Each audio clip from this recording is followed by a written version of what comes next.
네, 쌍카튜브 시청자님들 반갑습니다. 자, 5월 둘째 주 시황 전략이 되겠습니다. 자, 5월 둘째 주 같은 경우는 5월 5일, 그러니까 바로 5월 4일 다음 날이 휴장인 관계로 5월 4일 같은 경우에는 시장이 다소 약할 수는 있어요. 증검날이 연휴라서. 그렇지만 뉴욕 증시가 지난 금요일 밤 사이에 하락 마감을 하였기 때문에 뭐 개파락 출발은 피하기는 좀 어려울 것으로 보고 있고요. 여기에 더불어서 하락을 보였던 근본적인 바탕에 경기 둔화에 대한 우려감들, 이런 부분들이 확산이 좀 되고 있습니다. 그리고 이런 이슈하고는 또 별개로 국내 상황의 코로나 상황 자체는 상당히 좀 개선이 되고 있어요. 여기에 더불어서 우리 삼성과 LG를 비롯한 국내에 있는 대기업들 같은 경우에도 글로벌 공장에서 인도에 있는 공장 몇 군데를 제외하고 대부분 다시금 재가동을 시도하고 있는 상황입니다. 그런데 재가동을 한다라고 하더라도 재가동에 대한 상징적인 의미는 있겠습니다만은 가장 큰 문제는 뭐냐면 유통이라든지 수출이라든지 실질적으로 살려고 한 사람이 있어야 우리가 물건을 만들어서 팔겠죠. 그래서 이런 부분들까지 고려를 한다라고 하게 되면 공장 재가동에 대해서는 의미를 부여할 수 있겠습니다만 완전한 회복세로 가기에는 우리 혼자만 갈 수는 없다. 특히 내수 시장, 내수 경기가 약한 우리나라 같은 경우에는 수출이 잘 돼야 되든지 아니면 해외에 있는 현지 공장이 잘 돌아가든지 이렇게 해줘야 되는데 심지어 인도 쪽에서는 자동차 판매량이 0이 나왔다고 합니다. 그게 의미하는 게 뭐냐면 그만큼 사람들의 어떤 이동을 제한하고 그 다음에 유통망들이 거의 뭐 붕괴되다시피 멈춰있는 상황입니다. 그런 상황 속에서 우리만 나홀로 갈 수는 없고 속도 조절이 나올 수 있는 한 주가 될 수 있다는 점. 지금까지는 뭐 상승 종목들도 많았습니다만 어떤 제대로 된 하락, 그 다음에 조정 뭐 이런 부분들까지 고려를 해서 진행을 해야 될 것으로 보고 있습니다. 가장 큰 이슈는 바로 이제 김정은의 건전입니다. 김정은 국방위원장이 22일 만에 나와서 건재함을 또 과시를 했었죠. 그래서 일부 뭐 정치인들의 발언도 있었고 뭐 중국에서 뭐 온 정보다 뭐 확실하다 뭐 이렇게 얘기를 했었는데 다시금 건재하다라는 것이 확인이 됐습니다. 그래서 방산주 같은 경우는 제가 일전에도 테마 분석실 시간에서도 방산주가 갑자기 김정은이 휴일 사이에 건재하다고 나오게 되면 대응할 수 있는 시간이 없기 때문에 제가 매도에 대한 타이밍들을 한번 체크를 한번 해드렸었죠. 그래서 월요일 같은 경우는 하락이 나올 가능성이 상당히 좀 농후하겠죠. 당분간은 이슈가 많지는 않기 때문에 시가 이상에서 매도하고 빠져나온 전략이 어떨까 합니다. 여기에 더불어서 오늘 같은 경우는 휴전선 인근에서 뭐 북한 쪽에서 뭐 총알, 파편 뭐 이런 것들 좀 날아왔다 뭐 이런 얘기가 나오긴 했습니다만은 뭐 그런 소식들이 뭐 아주 크게 부각이 되기는 좀 어렵지 않을까. 이렇게 좀 판단이 좀 되고 있습니다. 그래서 추가적인 재료가 없다라고 하게 되면 주가는 다시금 좀 올라가긴 좀 어려울 수가 있겠죠. 그리고 두 번째, 긍정적인 좀 이슈입니다. 자, 유가 상승. 자, 유가 상승 관련주들 한번 살펴보겠습니다. 유가 관련 상승, 유가 관련되어 있는 종목들 살펴보게 되면 일단 극동유화 올라갈 채비 해놨죠. 그 다음에 이제 흥구석유, 중앙에너비스, 그 다음에 한국석유, 미창석유, 그 다음에 SH에너지화학 등 이렇게 한 6가지 종목들과 대기업, 그러니까 큰 종목들, 뭐 GS 칼텍스라든지 뭐 GS가 되겠죠. 그 다음에 이제 뭐 SK 이노베이션 뭐 비롯해서 유가하고 또 관련이 돼 있는 그런 종목들이 상승이 나와줄 수 있기 때문에 지수가 꺾인다라고 하더라도 유가 반등폭 자체가 상당히 크게 나왔어요. 바닥을 완전히 탈피를 하는 모습들과 본격적인 감산에 들어가서 그에 대한 효과가 조금씩 나타나는 것이 아니냐 뭐 이런 얘기가 또 나오면서 유가가 상당히 큰 폭으로 좀 올라졌기 때문에 뭐 이런 점들 고려한다라고 하게 되면 이 관련주들을 좀 보셔야 됩니다. 자, 그 다음에 렘데시비르 이슈가 있습니다. 렘데시비르 임상 사용 승인 FDA 쪽에서 급하게 지금 어떻게든 내놓고 있는 상황인데요. 그러니까 사실 이 렘데시비르가 이전서부터 없던 이슈도 아니고요. 그리고 제가 이전에 렘데시비르 관련돼서 5월 2일자에 올려드렸었는데 사실 제가 그 영상을 찍었던 게 그 5월 1일자에 올려드렸던 겁니다. 그러니까 5월 1일자에 찍어서 5월 2일자에 오픈했던 건데 그 사이에 또 공교롭게도 딱 그 5월 2일자에 바로 반나절 만에 나와버렸어요. 영상을 녹화를 하는 시간대의 타이밍하고 업로드가 됐을 때 시차가 좀 있어서 거기에 대해서 혼돈하지 마시고요. FDA 쪽에서 긴급 사용 승인 이걸 냈다 이렇게 나왔는데 중증 이상의 환자들에 대해서만 사용이 가능하게끔 뭐 하겠다 이렇게 얘기가 나오고 있고요.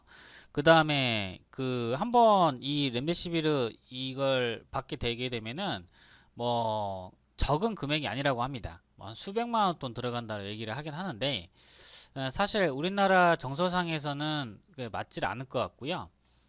더불어서 이게 국내 식약처 쪽에서도 FDA가 승인을 했기 때문에 한다라고 하게 되면은 좀 문제가 좀 있을 것 같아요. 뭐 여튼 일단은 임상 결과에 따라서 30% 정도 그냥 빨리 낫는다. 간단하게 말씀을 드리면 근데 부작용은 무시를 못한다. 그래서 상황 자체가 그러니까 건강에 대한 어떤 그 증상도 자체가 중증, 심각 단계 이상의 사람들에 대해서만 뭐 사용한다. 뭐 이런 그 가이드가 좀 나왔던 것으로 보여지고 있습니다. 그래서 요 관련되는 종목들 같은 경우는 렘데시비르 일단 파미셀이 대장이 될 수 있을 것 같고요.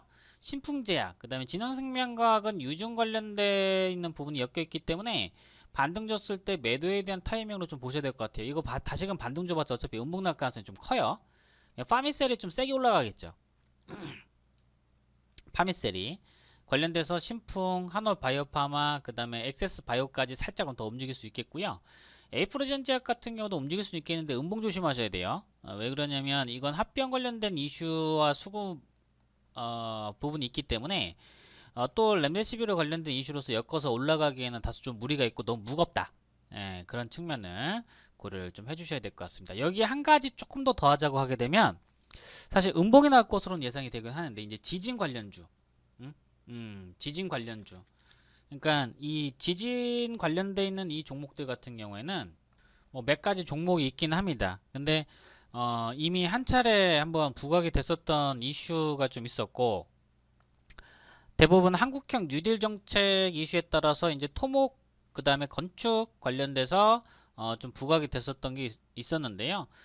우리 남해안 쪽에서 또 지진이 3.1 정도 강도 그렇게 강하지는 않았어요. 다행히 뭐 인명피해라든지 뭐 재산상의 어떤 피해는 없었기 때문에 그나마 좀 다행이다. 근데 단발적으로 한번 움직일 수 있는 여력은 있고 다만 내일 시장이 하락을 보여준다라고 하게 되면 갭상승 떴다가 음봉 나올 가능성 그 다음에 재료에 대한 연구성은 없기 때문에 가지고 계셨던 분들이 한해서만 대응을 했으면 좋겠습니다. 자, 그 다음에 여기 한 가지 더 한다라고 하게 되면 이제 K뱅크, 인터넷 뱅크 관련되어 있는 요 종목들까지 같이 곁들여서 좀 보시면 될 것 같은데 사실 K뱅크나 인터넷뱅크 관련된 종목들 같은 경우는 종목들 자체가 좀 커요. 사이즈가 크다 보니까 이 이슈를 갖고 움직이기에는 다소 좀 무리가 있지 않을까 하는 생각이 좀 듭니다. 그러니까 5월 4일자 전략 같은 경우는 일단 뉴욕 증시 하락에 따라서 전체적인 시장은 약세를 좀 보여주되 그나마 유가 상승 관련주들 그다음 렘데시비르 관련주들 요게 이제 양봉이 나올 가능성이 높고 지진 관련주나 K뱅크, 인터뱅크 관련된 종목들은 단발적인 이슈는 가능하긴 하겠습니다만은 어떤 그 재료에 대한 연속성 문제로 음봉이 좀 출회가 될 가능성도 좀 있으니까요. 이 점도 유의를 하시고요. 5월 5일 휴작 이후에 우리 기업들의 실적들이 계속적으로 발표가 되고 있습니다. 그러면 종목별 상승이 나와줄 가능성이 높겠고 그 다음에 오히려 대형주 쪽보다는 지금 뉴욕 증시 꺾이려고 하는 듯 마는 듯 보여지는데 버티긴 버틸 겁니다. 유가 반등 나와주고 선순환 구조라고 하게 되면 유가 반등 나와주게 되면 경기 회복에 대한 기대감 그 다음에 렘데시비르 관련된 이슈 이런 렘데시비르 관련된 이슈가 또 해외 쪽에서도 지금도 그 코로나 확진자 수가 엄청나게 늘어나고 있습니다. 그러니까 유럽, 러시아, 그다음 미국, 중남미 이쪽은 상황 자체가 심각하게 늘어나고 있어요. 일본도 마찬가지예요. 계속 거짓말만 하다 이제 탄로가 나는 거죠. 그것마저도 거짓말이라고 좀 보고 있습니다. 신뢰를 못하고 있는 상황이죠. 그래서 이런 점들을 좀 둘러봤을 때는 전체적인 시장 약세로 좀 보고 이번 주 중 후반으로 갈수록 다시금 재차 재반등에 대한 가능성과 종목별 호재가 있는 중소형주 쪽으로 매기가 좀 쏠릴 것으로 이제 좀 보고 있어요. 그래서 이 점을 좀 감안해서 5월 둘째 주 상한가 튜브에서 전해드리는 시장 전략도 한번 받아보시고요. 요 종목들 관심 종목에도 한번 넣어보시고 특히 장중에 지수가 1% 2%가량 하락을 보여주게 되면은 종목들 탄력이 떨어진다는 점은 감안하셔야 돼요. 5월 5일이 어차피 휴장이기 때문에 수익을 낼 수 있는 기회가 있을 때 짧게 현금을 만들어 놓고 수요일날 맞이하시는 것도 나쁘지 않은 전략이 될 수 있을 것 같다 라고 생각 좀 들고요. 그러면 하락에 대한 여파가 뭐 수요일까지도 갈 수가 있으니까 오히려 수요일이나 목요일쯤에 재상승 나올 수 있는 가능성이 좀 높아요. 그러면 그때 그럼 다시금 매수해도 늦지는 않으니까요. 너무 급하게 월요일자 다음날도 휴장인데 무리하게 진행하지 마시고요. 차근차근 잘 진행하셔서 좀 보수적인 관점으로 5월 4일자 대응해 보시길 바라겠습니다. 자, 둘째 주 시장 전략이었었고요. 상한 레이더 어플 구글 플레이스토어에서 검색하셔가지고요. 어플 가입을 하시게 되면 종목에 대한 전략이라든지 전망 같은 경우도 꼼꼼하게 체크해드리니까요. 꼭 좀 와주시길 당부드리겠습니다. 자, 이렇게 해서 5월 둘째 주 큰 수익들 내보시길 바라겠습니다. 지금까지 상한가튜브였습니다. 감사합니다.